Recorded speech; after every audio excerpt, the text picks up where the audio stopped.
Salmo 3. O tema da nossa mensagem hoje é Deus, o meu escudo, a minha salvação. Salmos 3, leremos ele todo. Senhor, como tem crescido o número dos meus adversários. São numerosos os que se levantam contra mim. São muitos os que dizem de mim, não há em Deus salvação para ele. Porém tu, Senhor, és o meu escudo, és a minha glória e o que exaltas a minha cabeça. Com a minha voz clamo ao Senhor, e ele do seu santo monte me responde.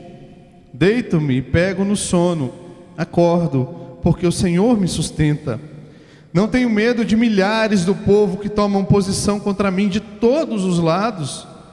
Levanta-te, Senhor, salva-me, Deus meu, pois feres nos queixos a todos os meus inimigos e aos ímpios quebras os dentes. Do Senhor é a salvação, e sobre o teu povo a tua bênção. Amém. Que o Senhor abençoe e prospere a exposição da sua própria palavra para a sua glória. Amém. Queridos irmãos, o livro de Salmos, todo ele, 150 salmos, são remédios providenciais para a nossa alma cansada, agitada, atribulada. São orações cantadas que devem ser lidas, devem ser oradas e também cantadas. Ler e orar os salmos é, na verdade, buscar a face de Deus. Os salmos, eles refletem o espelho das nossas próprias almas. Quando nós lemos os salmos, nós estamos lendo nós. Quem somos nós? Quem é o Senhor? E as grandes dificuldades e tribulações da vida, as aflições dessa vida. Mas eu creio que o melhor dos salmos é que todos eles são orações inspiradas por Deus, inspiradas pelo seu próprio Espírito. Então nós aprendemos como orar, nós aprendemos como cantar, e nós aprendemos como buscar a Deus nos momentos de aflição, de angústia, de grande tribulação. Este salmo que nós lemos é um salmo de Davi, conforme está antes aí do primeiro verso. Na verdade, no original, essa introdução faz parte do salmo, do verso primeiro, não é?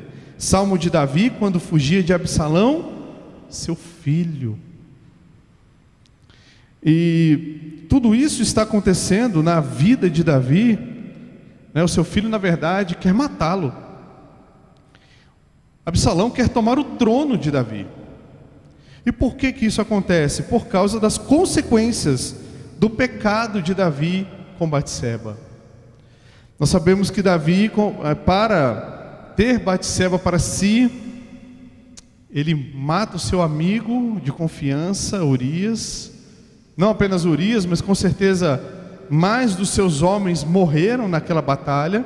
Obviamente Urias não seria ingênuo o bastante para ir sozinho ali até o fronte. Então com certeza foi Urias com mais alguns. Eles morrem para que Davi tenha consumado o seu pecado. Davi mente, Davi cobiça, Davi é egoísta. Terrível. Nós lemos em 2 Samuel, no capítulo 12, versos 9 e 10, a sentença de Deus em consequência desse pecado. Deus diz assim: olha, por que, pois, desprezaste a palavra do Senhor, fazendo o que era mal perante ele? A Urias, o heteu, feriste a espada, e a sua mulher tomaste por mulher, depois de o matar com a espada dos filhos de Amon. Então vejam, Davi é culpado de assassinato, quebra aí, né, dos mandamentos do Senhor. E a consequência, Deus diz a Davi: agora, pois, não se apartará a espada jamais da sua casa. E espada aqui entendamos por morte, porque por espada ele feriu, por espada também seria ferido. Porquanto me desprezaste, diz o Senhor, e tomaste a mulher de Urias, o heteu, para ser tua mulher. Então vejam como é que o pecado, não apenas de assassinato, mas o pecado de adultério também é gravíssimo aos olhos de Deus. Um não é pior do que o outro, os dois são terríveis. Mas este Davi, irmãos, depois de ter pecado, de ter sido admoestado, de ter sido confrontado, ele se arrepende. E o Salmo 51 é a prova de que este homem que toma uma mulher para si, matando o seu marido, sendo punido, por assassinato, por adultério, por cobiça, este homem se arrepende. O seu coração está quebrantado, contrito. E nós lemos no Salmo 51 que este homem, Davi, está com o coração dilacerado por causa do seu pecado. E por isso também nós podemos ler na tumba de Davi, o homem perdoado. Mas as consequências do pecado ficam, não é? E neste Salmo 3 nós estamos lendo a consequência desse pecado, essa história. Absalão, seu filho, agora quer tomar o trono do seu pai. E Absalão trama contra Davi. Absalão conquista a simpatia de grande parte do povo ali de Israel. E conclama milhares de inimigos, milhares de pessoas a tomarem o trono. Então, nesse contexto, era como se Absalão e estes homens dissessem: olha, Davi, assim como Deus rejeitou a Saul, Deus o rejeitou também. Davi, assim como Deus puniu a Saul, Deus punirá você também. E nós seremos instrumentos de Deus para tirá-lo do trono e para provar que você é um homem rejeitado por Deus, Davi. Você, Davi, é um assassino. Você, Davi, é um mentiroso. Você, Davi, é um adúltero. Você, Davi, não tem jeito. O seu pecado é grave demais.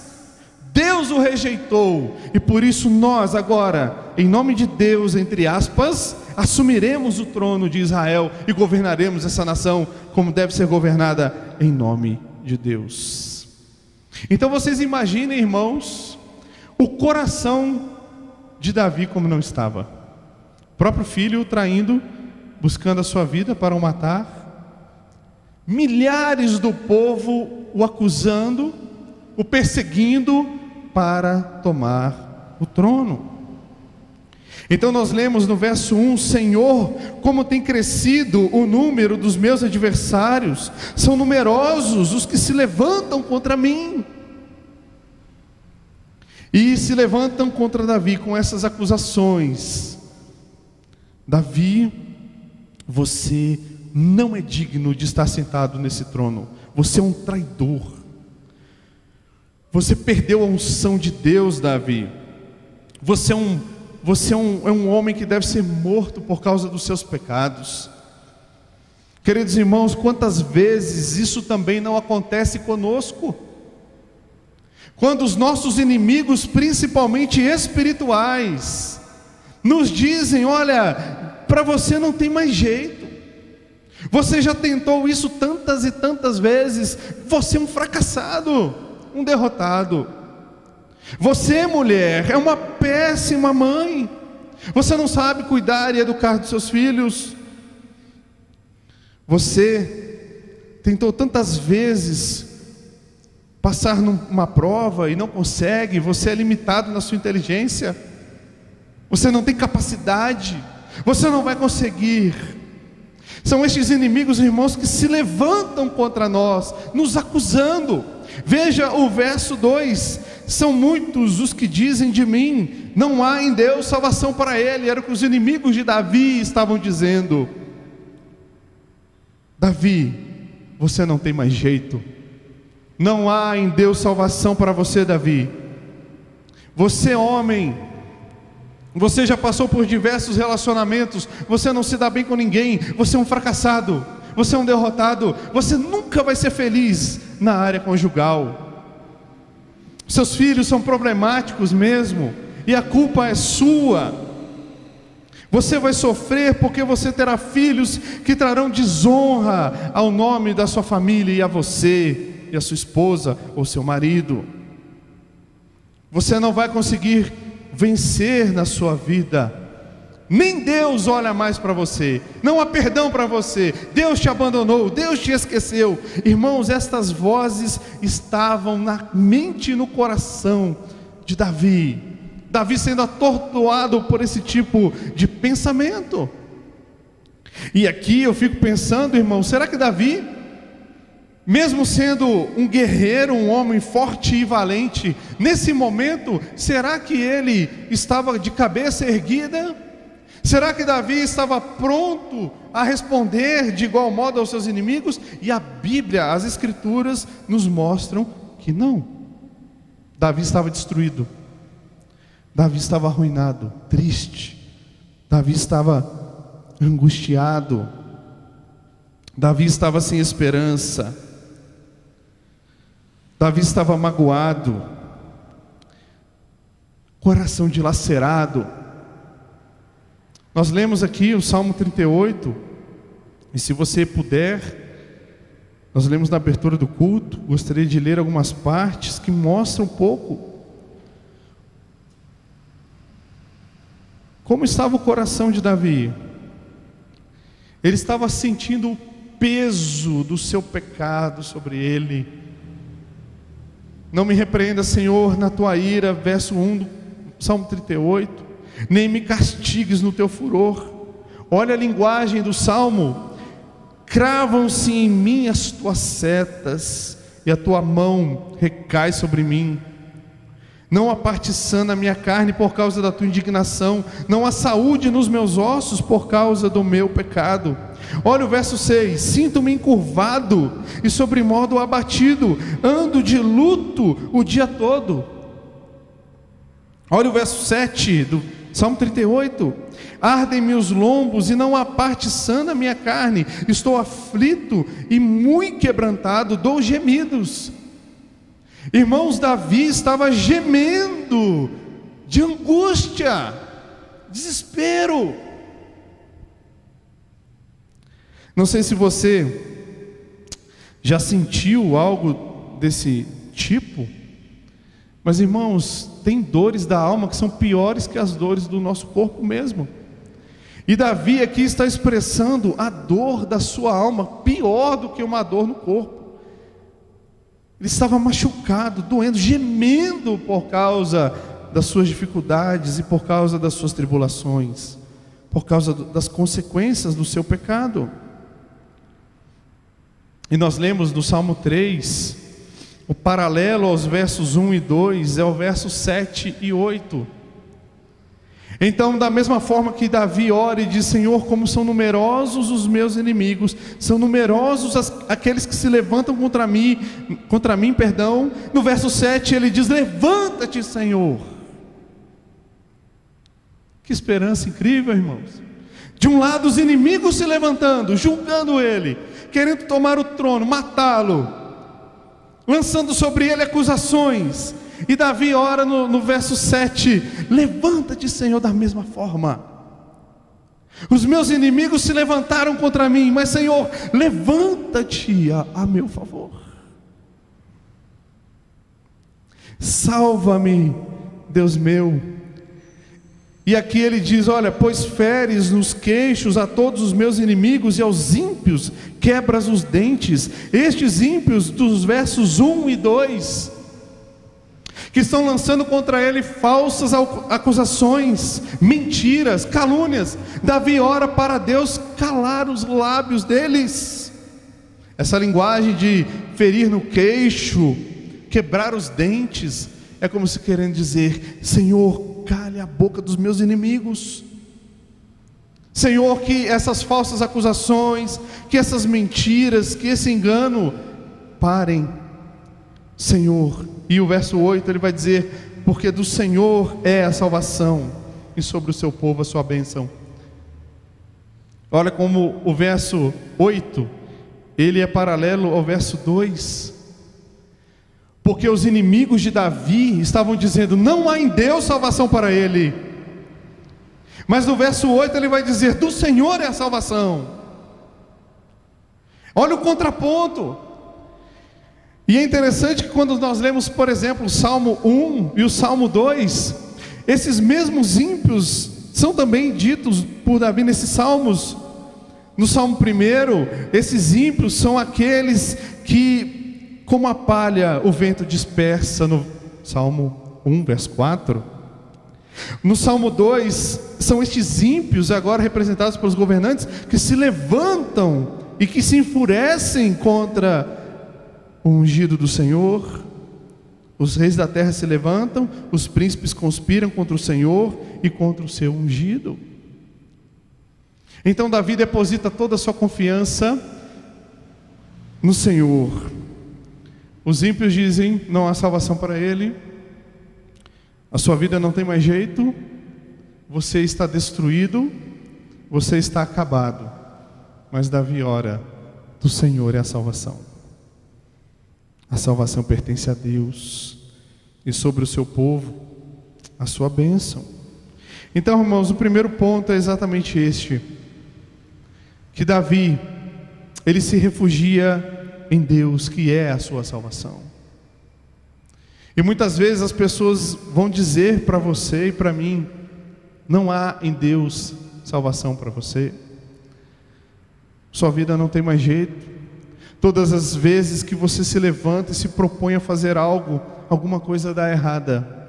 Deus abandonou você, Deus se esqueceu de você, Deus está contra você. Por que você vai nessa igreja? Por que você frequenta a igreja? Por que você lê tanto a Bíblia? Por que você perde tanto tempo orando? Não há Deus. Ou este Deus que você busca não está te ouvindo, ou este Deus se esqueceu de você, ou esse Deus te abandonou. Quantas vezes, irmãos, acontece isso conosco? As pessoas olham as circunstâncias da nossa vida e dizem isso para nós.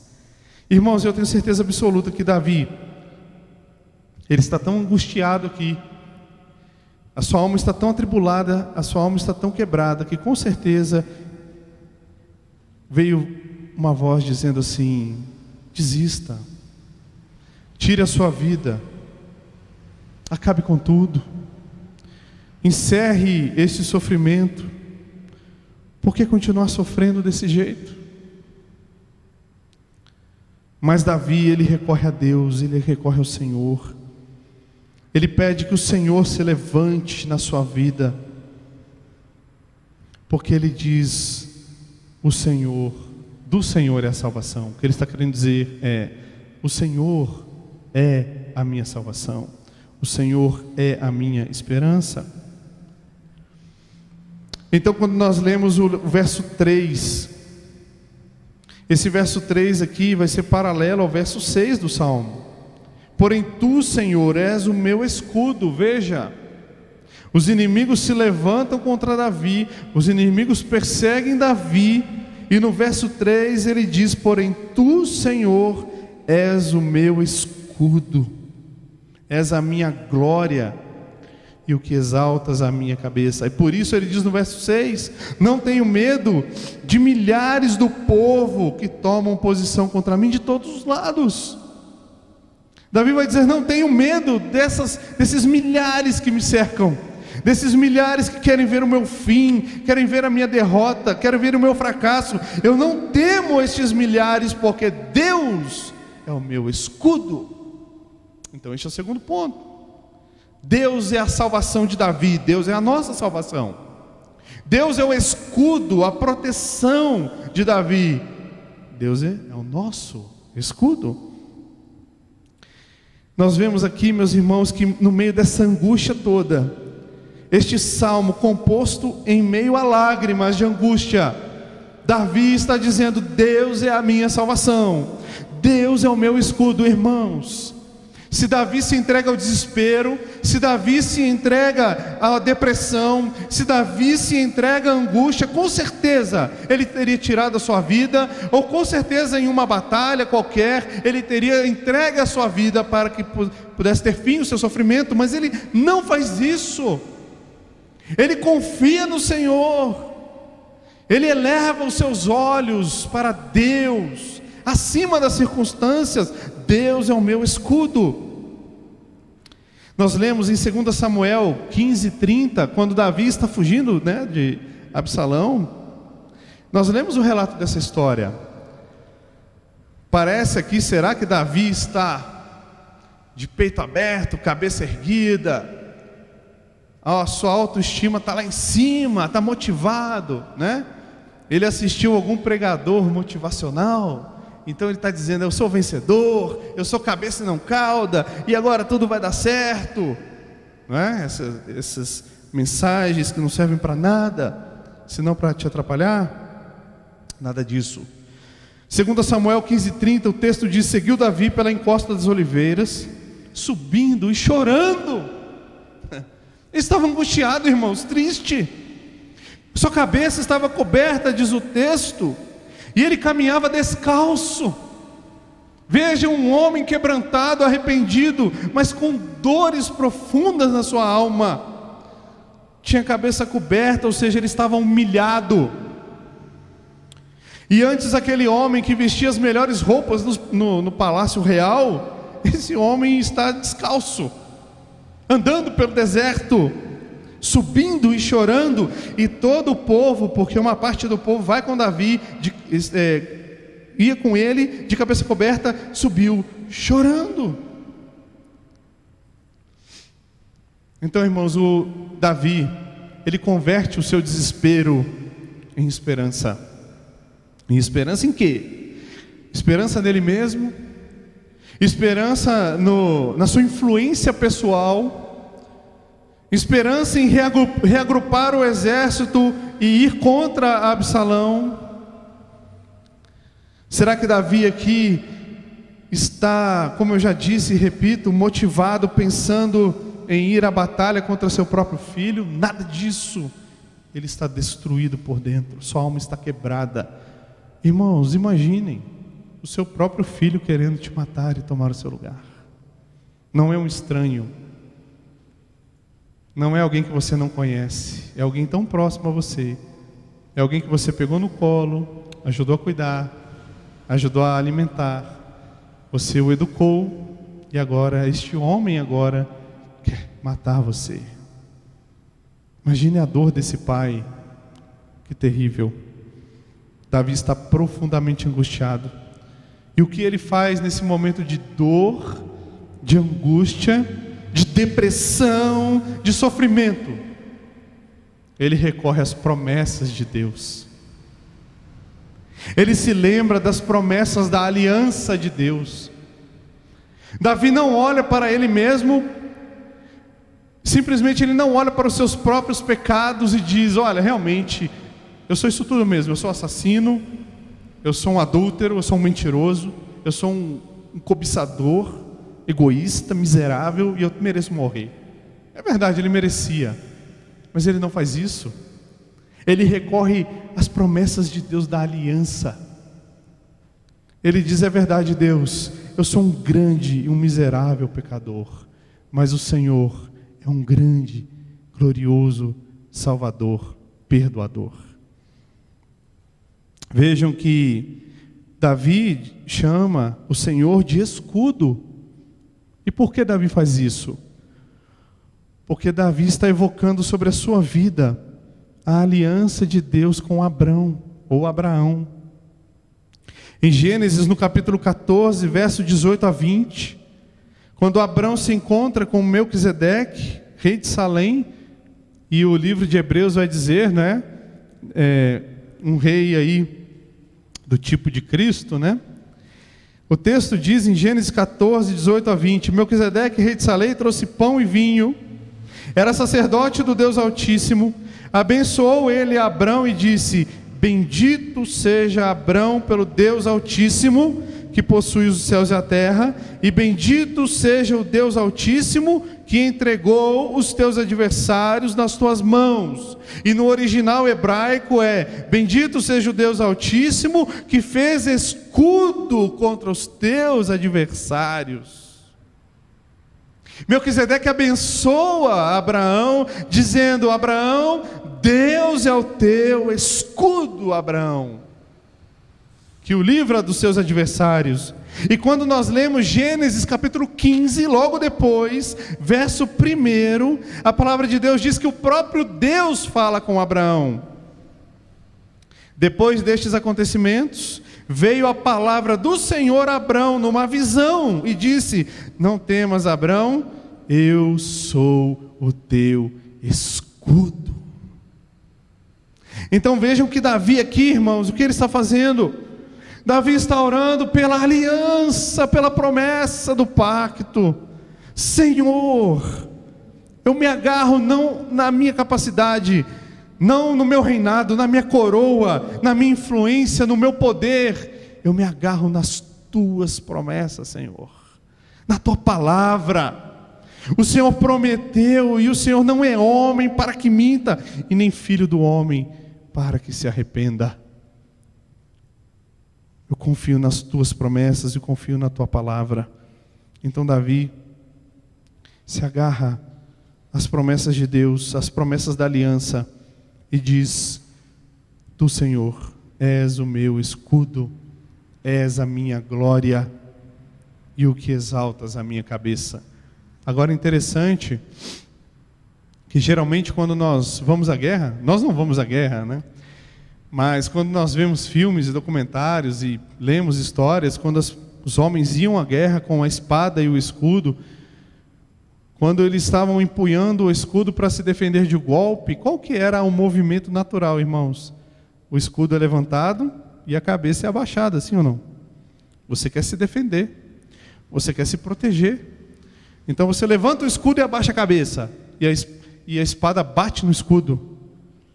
Mas Davi diz: tu és o meu escudo, e tu és aquele que levantas a minha cabeça. O que é isso, irmãos? É segurança completa no Senhor, total. Os inimigos estão cercando Davi, não tem escapatória, não tem jeito, não tem rota de fuga, não tem pacto de negociação. Os inimigos cercaram Davi e vão matá-lo, mas Davi diz: o Senhor é o meu escudo. Ou seja, ele enxerga a Deus como uma grande muralha protegendo ele. Então ele pode andar de cabeça erguida, não orgulhoso, não contando vantagem, mas o levantar a cabeça de confiança no Senhor, de crer que Deus o preservará e o ajudará. Então nós lemos também no verso 4: com a minha voz clamo ao Senhor, e Ele do seu santo monte me responde. Este mesmo monte que é evocado aqui no verso 6 do Salmo 2: eu, porém, constituí o meu rei sobre o meu monte santo Sião. Esse é um salmo messiânico, está falando de Cristo. Então Davi está dizendo aqui no verso 4: com a minha voz eu clamo ao Senhor, e Ele do seu santo monte me responde. Ele me atende, Ele ouve a minha voz, Ele ouve o meu clamor, Ele vê a minha angústia. O Senhor do seu santo monte me responde. Então no verso 5, e aí sim o verso 4 é paralelo ao verso 5, ele diz: deito-me e pego no sono. Qual é a primeira coisa, irmãos, quando nós estamos passando por algum problema, alguma dificuldade, alguma ansiedade, alguma preocupação?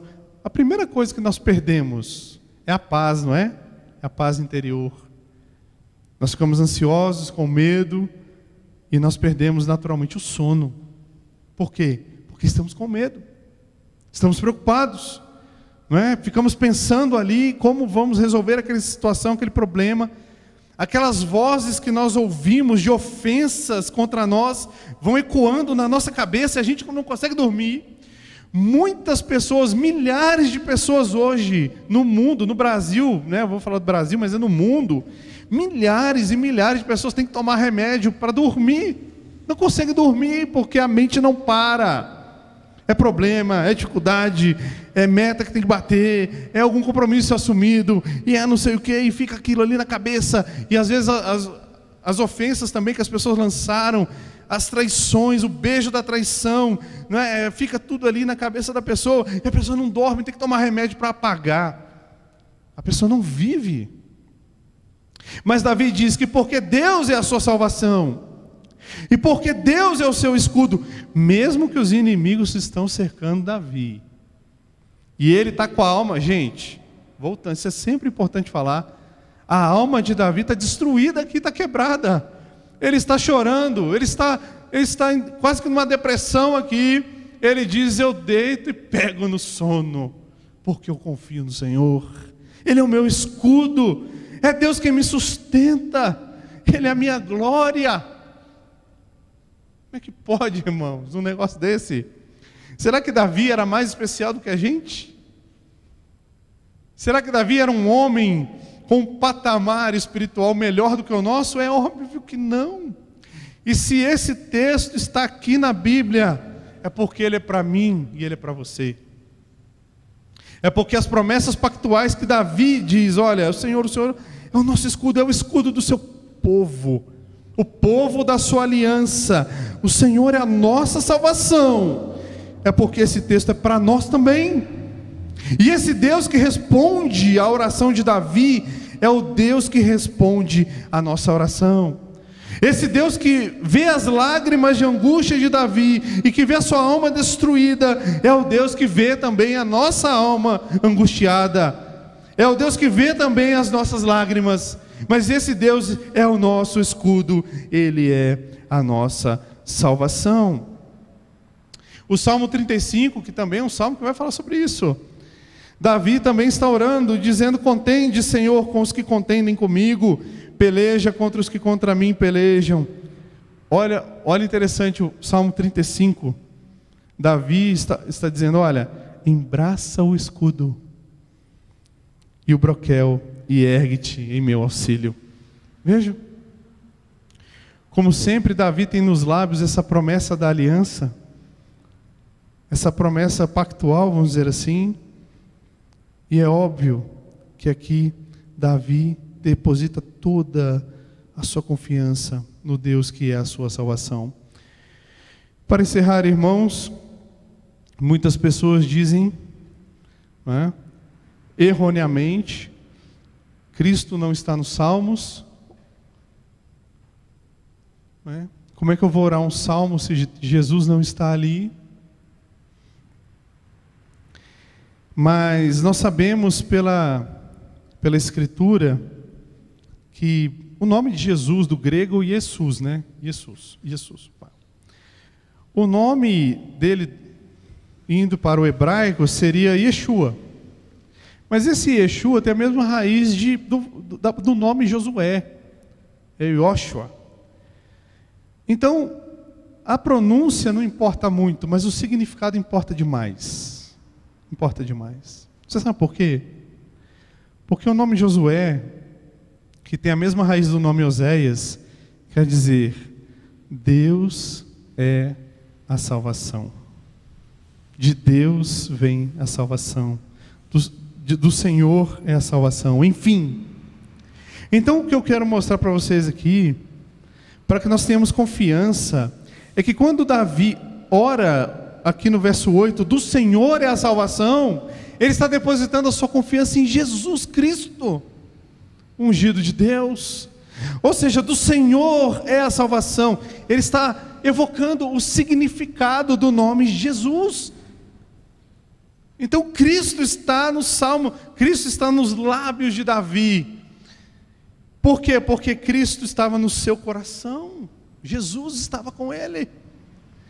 Então quando ele diz, e como nós dizemos, do Senhor é a salvação, nós estamos, irmãos, confiando e depositando, na verdade, toda a nossa confiança, ainda que a nossa alma esteja destruída, angustiada, arrasada, humilhada, nós estamos depositando toda a nossa confiança no Senhor Jesus Cristo, o autor e consumador da nossa fé, aquele que é o cabeça da igreja, o autor da nossa salvação, o rei soberano por excelência, um rei muito superior a Davi, um rei santo e forte, que não pecou e que ouve as nossas orações.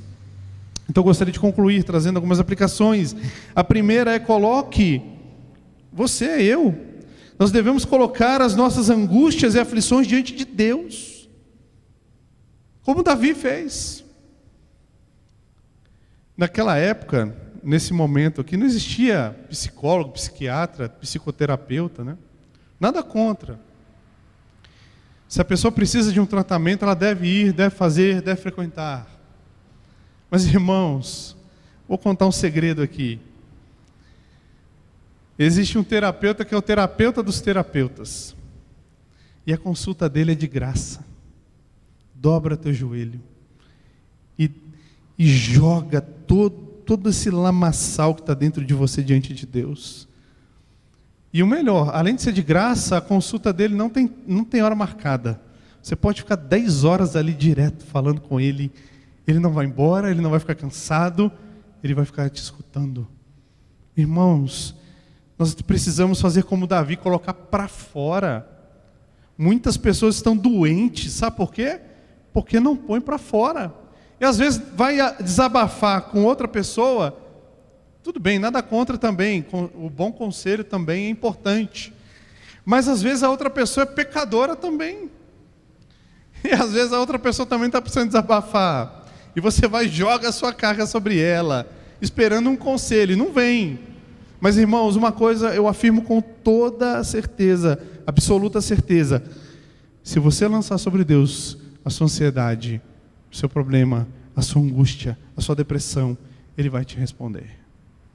Ele vai te responder. Por quê? Porque Ele é a sua salvação. Porque Ele é o seu escudo. Quando nós chegamos em 2 Coríntios 1, 18 a 20, o apóstolo Paulo vai dizer assim: olha, assim, antes, como Deus é fiel, a nossa palavra para convosco não é sim e não. Porque o Filho de Deus, Cristo Jesus, que foi por nosso intermédio anunciado entre vós, isto é, por mim, e Silvano, e Timóteo, não foi sim e não. Ou seja, não foi uma mensagem de dúvida, mas sempre nele houve sim. O que Paulo está dizendo? Em Cristo Jesus há certeza, há confiança. Porque quantas são as promessas de Deus, tantas tem nele o sim. Em Cristo todas as promessas de Deus são seguras, porquanto também por Ele é o amém para a glória de Deus, por nosso intermédio. Então Paulo está nos ensinando aqui também, que em Cristo nós podemos ter certeza e confiança da nossa salvação. Nós podemos depositar toda a nossa confiança no Senhor. Ele não jamais nos desamparará. Segundo lugar, deixe Deus e suas promessas falarem com você. Encha a sua mente, o seu coração, irmãos, da palavra de Deus. Se você ficar ouvindo as vozes do mundo, as críticas de outras pessoas que são frustradas, a grande verdade é essa, né? As pessoas vivem vidas frustradas e lançam as frustrações dela em cima de você. Então, quando ela diz assim, você é um fracassado, na verdade, ela se sente fracassada. Mas para que ela não fique fracassada sozinha na jogada, ela fala que você também é. Ou seja, entra para o time. Então, se você der ouvidos a essas vozes do mundo, você é fracassado, você não vai conseguir, seu casamento não tem jeito, seu filho é desse jeito mesmo, já era, é dor de cabeça. Olha, em Deus não há salvação para você, procura outra coisa para fazer. Se você ouvir isso, irmão, você vai entrar numa depressão e vai começar a tomar remédio controlado e vai desistir da vida. Então, aprenda com Davi. Lembre-se da aliança de Deus com você. Você de fato é um pecador miserável mesmo, como eu também, todos nós somos, mas estamos diante de um Deus que é perdoador, é misericordioso. Então, encha-se das promessas da palavra de Deus, leia a palavra e encha-se das promessas da palavra, sabe? Ore esse salmo: Senhor, levanta-te, Senhor, olha a minha vida como é que está, levanta-te, Senhor, na minha vida, Senhor, salva-me, Deus meu. Do Senhor é a salvação sobre o teu povo, a tua bênção. Ore os salmos, sabe, se enche o seu coração da palavra e não dê tanta atenção às vozes do mundo, porque o mundo vai querer isso mesmo. vai querer acabar com você, acabar com a sua autoestima, acabar com a sua felicidade. Então se encha das promessas da palavra de Deus e do Cristo, que é o sim e o amém de Deus. Em terceiro lugar, para encerrar, talvez, como Davi, você está passando por um pecado que cometeu, ou por muitos pecados, e Deus está disciplinando você. O que eu tenho para dizer nessa noite, irmão e irmã, é que não há pecado tão grave que Deus, por intermédio de Cristo, não possa perdoar. Não há sofrimento tão grande que Deus não possa apaziguar. Não há doença tão grave que Deus não possa curar. De fato, olhe para os seus defeitos, olhe para os seus pecados. É importante fazer o autoexame, não se engane. Mas, irmãos, olhe mais para Cristo. Por quê? Porque há muito mais amor, há muito mais misericórdia em Jesus do que há pecado em você. Então é importante olhar para o seu pecado, olhar para o seu coração e ver o que está acontecendo, mas olhe para Jesus, erga os teus olhos. Não é? Como Jesus disse lá para Nicodemos, é necessário que o Filho do Homem seja levantado, não é? Para que todas as nações o vejam. Então erga os teus olhos para Cristo, olhe para o Senhor, para o autor da sua salvação, porque Ele é o teu Redentor, Ele é a tua salvação. Amém? Senhor, obrigado, ó Deus, pela tua palavra. Sabemos, ó Deus, que ela é gloriosa, poderosa, e ela transforma as nossas vidas. Senhor, nesse momento nós oramos a Ti e confessamos que o Senhor é o nosso escudo, o Senhor é a nossa salvação, o Senhor é o nosso Deus. Ainda que o mundo inteiro diga que somos fracassados, somos derrotados, que nós não merecemos a salvação que vem do Senhor, nós, pelo contrário, confessamos o Senhor, confessamos a nossa fé e a nossa confiança em Ti, ó Deus, de que o Senhor é o nosso Salvador, o Senhor é a nossa bandeira, o Senhor é o nosso escudo, o Senhor é o nosso refúgio, o Senhor é a nossa fortaleza, o Senhor é o socorro bem presente nas tribulações. O Senhor não despreza um coração quebrantado e contrito. O Senhor não despreza o aflito e o oprimido. O Senhor mesmo diz na sua palavra: aquele que vem a mim, de maneira nenhuma o lançarei fora. Por isso nós cremos nessa palavra e colocamos a nossa confiança, Senhor, totalmente em Ti. Por isso, Senhor, ouça a nossa oração para a sua própria glória. É o que nós oramos e agradecemos a Ti, em nome de Jesus. Amém. Graças a Deus.